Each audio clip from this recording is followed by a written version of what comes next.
Welcome to ട്രൈഡൂട്ട്. നമുക്ക് ഇന്നത്തെ B T സിയുടെ പ്രൈസ് മൂവ്മെന്റ് അനാലിസിസ് ഒന്ന് നോക്കാം. അതിനു മുന്നേ ഇന്നലെ നമ്മൾ മാർക്ക് ചെയ്ത ഒരു ഏരിയ ഉണ്ടായിരുന്നു. ഈ ഏരിയയിലേക്ക് മാർക്കറ്റ് എത്തുമെന്ന് പറഞ്ഞിട്ടുണ്ടായിരുന്നു. ആ ഏരിയയിലേക്ക് മാർക്കറ്റ് എത്തിയിട്ട് അതിന് താഴെ ഒരു ഇംബാലൻസ് ഉണ്ട്. ആ ഒരു ഇംബാലൻസ് എടുക്കുമെന്നും പറഞ്ഞിട്ടുണ്ടായിരുന്നു. അത് എടുത്തിട്ട് ഇന്നിപ്പോൾ മാർക്കറ്റ് ഒരു പോസിറ്റീവ് ഓപ്പണിംഗ് ആണ് തന്നിരിക്കുന്നത്. പോസിറ്റീവ് ഓപ്പണിംഗ് എന്ന് പറഞ്ഞാൽ ബുള്ളിഷ് ക്യാൻഡിലാണ് തന്നിരിക്കുന്നത്. ഒരുപക്ഷെ അതൊരു സപ്പോർട്ട് എടുക്കാനായിരിക്കും പോകുന്നത്. ഇന്നലെ ബ്രേക്ക് ചെയ്യും എന്ന് പറഞ്ഞ ഏരിയയിലാണ് ഇപ്പോൾ നിൽക്കുന്നത്. ഒരുപക്ഷെ അവിടെ നിന്ന് ഒരു റിയാക്ഷൻ താഴോട്ടേക്ക് കിട്ടാം. അല്ലെങ്കിൽ കുറച്ചും കൂടി മുകളിലോട്ട് പോയിട്ടുണ്ടെങ്കിൽ ഈ ഒരു റേഞ്ചിലേക്ക് എത്താനുള്ള സാധ്യത ഉണ്ട്. ഈ റേഞ്ചിനെ കുറിച്ചിട്ട് പറയുകയാണെങ്കിൽ നമ്മൾ പലതവണ പറഞ്ഞിട്ടുള്ളതായിരുന്നു. ഈ രണ്ട് റേഞ്ചിന്റെ ഉള്ളിലാണ് മാർക്കറ്റ് കുറേ കാലമായിട്ട് ട്രേഡ് ചെയ്തുകൊണ്ടിരിക്കുന്നത് എന്നുള്ളത്. ഇപ്പോൾ ആ റേഞ്ച് ബ്രേക്ക് ചെയ്തു, താഴെ ഒരു സപ്പോർട്ടിലേക്ക് എത്തിയിട്ടുണ്ട്.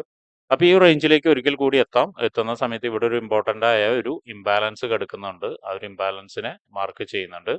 ഇനി മുകളിലോട്ട് വരുന്ന സമയത്ത് ഇവിടെ ഒരു ഏരിയയും കൂടി കിടക്കുന്നുണ്ട്. ഇമ്പോർട്ടൻ്റ് ആയ ഏരിയ കിടക്കുന്നുണ്ട്. അതിനെ റെസിസ്റ്റൻസ് ആയിട്ട് മാർക്ക് ചെയ്തിടുന്നുണ്ട്. അവിടേക്കൊന്നും ഇന്ന് എത്തണമെന്നില്ല, പക്ഷെ മാർക്ക് ചെയ്ത് ഇടുന്നു എന്ന് മാത്രം. ഇനി താഴോട്ടേക്ക് വരുന്ന സമയത്ത് നമുക്ക് മറ്റൊരു ഇമ്പോർട്ടൻ്റ് ആയ ഏരിയ എന്ന് വെച്ചാൽ ഇവിടെ ഒരു ഇംബാലൻസ് ഉണ്ട്. അതിനും താഴെ വളരെ ഇമ്പോർട്ടൻ്റ് ആയ മറ്റൊരു ഏരിയ ഉണ്ട്. ഇവിടേക്കും ഇന്ന് എത്തണമെന്നില്ല, അതും സപ്പോർട്ടായിട്ട് മാർക്ക് ചെയ്തിടുന്നുണ്ട്. അതുപോലെ തന്നെ ഇവിടെ ഒരു ഇംബാലൻസ് ഉണ്ട്. ഇതെല്ലാം മാർക്ക് ചെയ്ത് വെക്കുന്നത് ഇന്ന് ഇവിടെ എത്തണമെന്നുള്ളത് കൊണ്ടല്ല. എന്നിരുന്നാലും ഇനി ഫ്യൂച്ചറിൽ അത് റെഫറൻസ് ആയിട്ട് നമുക്ക് എടുക്കാവുന്നതാണ്. അപ്പോൾ അതുകൊണ്ടാണ് അതിനെ മാർക്ക് ചെയ്ത് വെക്കുന്നത്. ഈ ഒരു ഏരിയയിലേക്ക് ഇപ്പോൾ മാർക്ക് ചെയ്ത ഈ ഒരു ഇംബാലൻസിലേക്ക് ഇന്ന് എത്തിക്കൂടാന്നില്ല. കാരണം എന്ന് വെച്ചിട്ടുണ്ടെങ്കിൽ മാർക്കറ്റ് ഇപ്പോൾ നിൽക്കുന്ന ഏരിയയിൽ നിന്ന്, അതായത് കറന്റ് ഇപ്പോൾ നിൽക്കുന്ന പ്രൈസ് പോയിന്റിൽ നിന്നോ അല്ലെങ്കിൽ കുറച്ച് മുകളിലോട്ട് പോയിട്ടോ ഒന്ന് താഴോട്ടേക്ക് ഇറങ്ങി വരികയാണെങ്കിൽ ഈ ഒരു ഇംബാലൻസും കൂടി ഇന്ന് എത്താവുന്നതാണ്. അപ്പോൾ ഇതൊന്ന് നോട്ട് ചെയ്ത് വെക്കുന്നത് നന്നായിരിക്കും. അപ്പോൾ ഇത്രയാണ് വൺ ഡേ ചാർട്ടിലെ പ്രധാനപ്പെട്ട ഏരിയാസ് മാർക്ക് ചെയ്യുന്നത്. ഇനി നമുക്ക് 1 അവറിലേക്ക് പോവാം. 1 അവറിലേക്ക് പോകുന്ന സമയത്ത് നമുക്ക് താഴത്തു നിന്ന് തന്നെ തുടങ്ങാം. 1 അവറിൽ നമ്മൾ നേരത്തെ വരച്ചിരിക്കുന്ന ഈ ഒരു ഏരിയ നോക്കിയാൽ കാണാം നല്ലൊരു ഇമ്പൾസ് മൂവ് തന്നതാണ്. ഇവിടെ നോക്കിയാൽ കാണാം നല്ലൊരു ഇമ്പൾസ് മൂവ് തന്ന ഏരിയ ആണ്. മാത്രമല്ല ഇവിടേക്ക് റീടെസ്റ്റ് ചെയ്യാനുള്ള ഏരിയാസ് ഇനിയും കിടക്കുന്നുണ്ട്. ഇവിടെയൊന്നും റീടെസ്റ്റ് ചെയ്തിട്ടില്ല.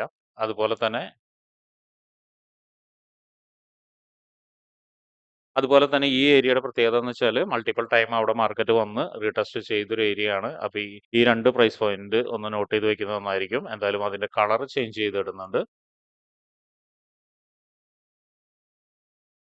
ഇനി മുകളിലോട്ട് പോകുന്ന സമയത്ത് നേരത്തെ പറഞ്ഞ പോലെ വളരെ ഇമ്പോർട്ടൻ്റ് ആയ ഒരു ഏരിയ എന്ന് പറയുന്നതും ഇത് തന്നെയാണ്. ഇവിടെ നോക്കിയാൽ കാണാം ഇവിടെയും മൾട്ടിപ്പിൾ ടൈം വന്നിട്ട് മാർക്കറ്റ് ഹിറ്റ് ചെയ്ത് നിർത്തിയിട്ടുണ്ട്. അപ്പോൾ അതിനെയും നോട്ട് ചെയ്ത് വെക്കുന്നുണ്ട്. ഹിറ്റ് ചെയ്യുക മാത്രമല്ല ഈ ഒരു ഇംബാലൻസ്, നേരത്തെ പറഞ്ഞ ഒരു ഇംബാലൻസിലേക്ക് ഇനി കുറച്ച് ഏരിയ ബാക്കിയുണ്ട്, എടുക്കാൻ ബാക്കിയുണ്ട്. അപ്പോൾ ഈ ഇംബാലൻസും പ്ലസ് അതിന്റെ മുകളിൽ റെസിസ്റ്റൻസും കൂടി ഉണ്ട്, അതിനെ മാർക്ക് ചെയ്തിടുന്നുണ്ട്. ഇപ്പോൾ 1 അവറിലെ ഇമ്പോർട്ടൻ്റ് ആയ ഏരിയാസ്, ഈ ഒരു ഏരിയയിൽ റെസിസ്റ്റൻസ് ഉണ്ട്, ഇംബാലൻസ് ഉണ്ട്, പ്ലസ് മൾട്ടിപ്പിൾ ആയിട്ട് വന്ന് മാർക്കറ്റ് റസ്റ്റ് ചെയ്ത ഏരിയ ഉണ്ട്.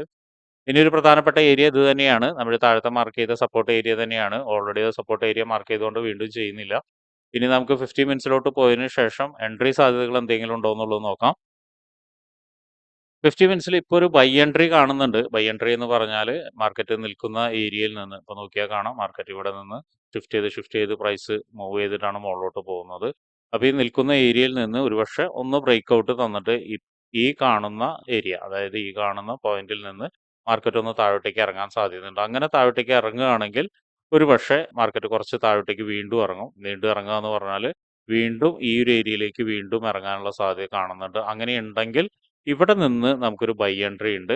ശ്രദ്ധിക്കേണ്ട കാര്യം പറഞ്ഞൊരു പാറ്റേണിൽ തന്നെ ആയിരിക്കണം. അങ്ങനെയാണെങ്കിൽ ഇവിടെ നിന്നൊരു ബൈ എൻട്രി ഉണ്ട്. ആ ഒരു ബൈ എൻട്രി ഇപ്പം നമ്മൾ നേരത്തെ പറഞ്ഞ ഈ ഒരു ഏരിയനെയും ബ്രേക്ക് ചെയ്ത് കുറച്ചും കൂടി മുകളിലോട്ട് പോകാനുള്ള സാധ്യത ഉണ്ട്. ഒരു സാധ്യത എന്ന് പറയുന്നത് ഇവിടേക്കാണ് വരാനുള്ള സാധ്യത. അപ്പോൾ അതൊന്ന് നോട്ട് ചെയ്ത് വെക്കുക.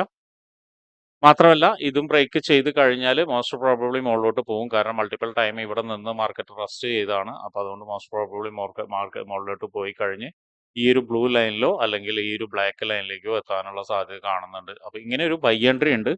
ഇനി അടുത്തൊരു സെൽ എൻട്രി എന്ന് പറയുന്നത് ഇപ്പോൾ നിൽക്കുന്ന ഏരിയയിൽ നിന്ന് തന്നെ നേരത്തെ പറഞ്ഞ പോലെ മാർക്കറ്റ് ഒന്ന് മുകളിലോട്ട് കയറിയിട്ട് ഒരു ഡീപ്പായിട്ട് പുൾ ബാക്ക് എന്ന് പറഞ്ഞാൽ ഈ കാണുന്ന ലൈനിന്റെ താഴെ ക്ലോസ് ചെയ്യണം. ആ ലൈനിന്റെ കളർ ഒന്ന് മാറ്റിയിടുന്നുണ്ട്.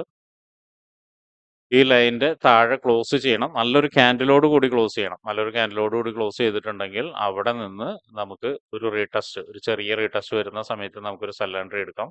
സെൽ എൻട്രി എടുക്കേണ്ട പോയിന്റ് എന്ന് പറഞ്ഞാൽ ഇതിന്റെ താഴെയാണ്, എപ്പോഴും ശ്രദ്ധിക്കണം. ഇതിന്റെ താഴെയാണ് സെൽ എൻട്രി എടുക്കേണ്ട പോയിന്റ് എന്ന് പറഞ്ഞാൽ.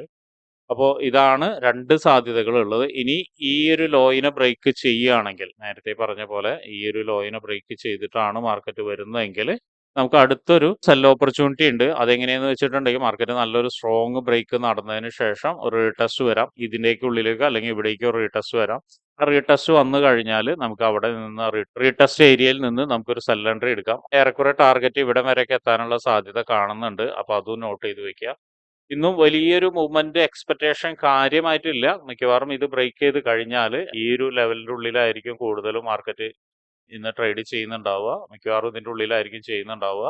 ഒരുപക്ഷെ താഴോട്ടേക്ക് ഇറങ്ങിക്കഴിഞ്ഞാൽ, നേരത്തെ പറഞ്ഞ പോലെ താഴോട്ടേക്ക് ഇറങ്ങിക്കഴിഞ്ഞാൽ ഇവിടുന്ന് ഒരു ബൈ എൻട്രിയും അതുപോലെ തന്നെ ഈ ഒരു ഏരിയയിൽ നിന്നോ അല്ലെങ്കിൽ ഈ ഏരിയയിൽ നിന്നോ ഒരു സെൽ എൻട്രിയും കിട്ടാനുള്ള സാധ്യത ഉണ്ട്. സെൽ എൻട്രി എന്ന് വെച്ചാൽ അത്ര സ്ട്രോങ് ആയിട്ടൊരു സെൽ എൻട്രി ആവണമെന്നില്ല. ഒരു ചെറിയ റിയാക്ഷനോട് കൂടിയുള്ള സെൽ എൻട്രി കിട്ടാനും സാധ്യത ഉണ്ട്. അപ്പോൾ അതെല്ലാം നോട്ട് ചെയ്ത് വെക്കുക. ഒരു കൺഫ്യൂഷൻ സ്റ്റേജിലാണ് മാർക്കറ്റ് നിൽക്കുന്നത്. ഡെഫിനറ്റ്ലി ഒരു ടൈം ഫ്രെയിമിന്റെ ഇംബാലൻസ് എടുത്തത് കൊണ്ട് തന്നെ മുകളിലോട്ട് പോകേണ്ടതാണ്. പക്ഷെ മുകളിലോട്ട് പോകുന്ന സമയത്ത് മാർക്കറ്റ് വളരെ സ്ട്രോങ് ആയിട്ടുള്ള ഒരു കൺസോളേഷനിലാണ്. താഴോട്ടേക്കും മുകളിലോട്ടും വളരെ സ്ട്രോങ് ആയിട്ട് കൺസോളേഷൻ തന്ന് ഭയങ്കര ഒരു മൂവ്മെന്റ് ഇല്ലാത്ത രീതിയിലാണ് പോകുന്നത്. അപ്പോൾ അതുകൊണ്ട് തന്നെ ഏത് നിമിഷവും ഒരു റീടെസ്റ്റിന് വരാം. റീടെസ്റ്റിന് വന്നു കഴിഞ്ഞതിന് ശേഷം സ്ട്രോങ് പോയിന്റിൽ നിന്ന് മുകളിലോട്ട് കയറി പോവാം. അതുപോലെ തന്നെ മുകളിലോട്ട് പോകുമ്പോഴും കാണാം ഒരു റീടെസ്റ്റിനുള്ള സാധ്യത വളരെ കൂടുതലായിട്ട് കാണുന്നുണ്ട്. അപ്പോൾ ഏതെങ്കിലും ഒരു ഇമ്പോർട്ടൻ്റ് ആയ ഏരിയയിലേക്ക് വന്നതിന് ശേഷം നിങ്ങൾക്ക് ഒരു ബൈ എൻട്രി സെൽ എൻട്രിയും പ്ലേസ് ചെയ്യാം. പ്ലേസ് ചെയ്യുമ്പോൾ ശ്രദ്ധിക്കേണ്ട സമയം ചെറിയ ടൈം ഫ്രെയിമിൽ പോയിട്ട് അഡീഷണൽ കൺഫർമേഷൻ എടുക്കുക. എടുത്തതിന് ശേഷം മാക്സിമം ചെറിയ സ്റ്റോപ്പ് ലോസ് വെച്ചിട്ട് ട്രേഡ് എടുക്കാൻ ശ്രമിക്കുക. അപ്പൊ ഇങ്ങനെയുള്ള കാര്യങ്ങളൊക്കെ നിങ്ങൾക്ക് പഠിക്കാൻ താല്പര്യമുണ്ടെങ്കിൽ ട്രേഡ് റൂട്ടുമായിട്ട് ബന്ധപ്പെടാം. അത് ഫ്രീ ആയിട്ട് ട്രേഡിങ്ങിന്റെ കാര്യങ്ങളൊക്കെ നിങ്ങൾക്ക് പഠിക്കാവുന്നതാണ്. അതിനു വേണ്ടിയിട്ട് ഈ വീഡിയോയുടെ ഡിസ്ക്രിപ്ഷനിൽ ഒരു ഗൂഗിൾ ഫോം കൊടുത്തിട്ടുണ്ട്.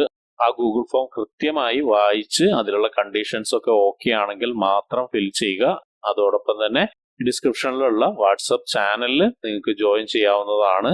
അവിടെ ട്രേഡ് റൂട്ടിന്റെ അപ്ഡേറ്റ്സ് ലഭിക്കുന്നതാണ്. അപ്പൊ എല്ലാവർക്കും ഇന്നൊരു പ്രോഫിറ്റബിൾ ഡേ ആവട്ടെ എന്ന് ആശംസിക്കുന്നു.